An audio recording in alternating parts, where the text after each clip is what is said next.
అంటే సిలిండర్లు కానీ గ్యాస్కి సంబంధించి కానీ అలాగే చమురుకు సంబంధించి నిల్వలకు సంబంధించి కానీ కొరత లేదు, మనకు రాబోయే చాలా ఏళ్ళ వరకు నిశ్చింతగా ఉంది అని కేంద్రం ఒకటికి పలుమార్లు ప్రకటనలు రిలీజ్ చేస్తున్నప్పటికీ మధ్యలో ఉండే దళారులు, మధ్యలో ఉండే ఏజెన్సీ వాళ్ళు, మధ్యలో ఉండే కొంతమంది బ్రోకర్లు దాని మీద హైప్ క్రియేట్ చేసి ఈ విధంగా సిలిండర్ల దందా పెంచుకునే ప్రయత్నం చేస్తున్నారు.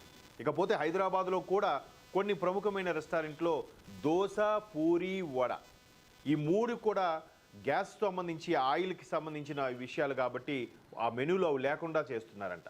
అంటే పవర్తో నడిచే ఆవిరితో నడిచే ఇడ్లీలు అలాంటివి పెడుతున్నారు తప్ప ఈ ఆయిల్తో సంబంధించిన పూరీలు కానీ దోశ కానీ మళ్ళీ అలాగే వడ కానీ ఇవన్నీ వేయడం మానేశారు. దానికి గ్యాస్ కొరతని కూడా కారణంగా ఇప్పుడు సోషల్ మీడియాలో ఒక వార్త వైరల్ అవుతుంది.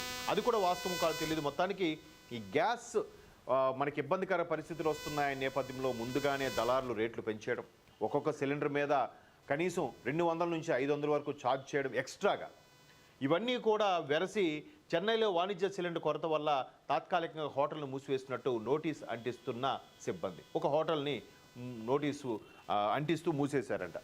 సో ఇలాగ బెంగళూరులో కూడా ఎక్కువగా ఉంది. ఇంకా హైదరాబాద్కి ఆ ఇబ్బంది ఇంకా వచ్చినట్టు లేదు. బట్ ఇక్కడ సక్రమంగా నడుస్తుందని అనుకుందాం.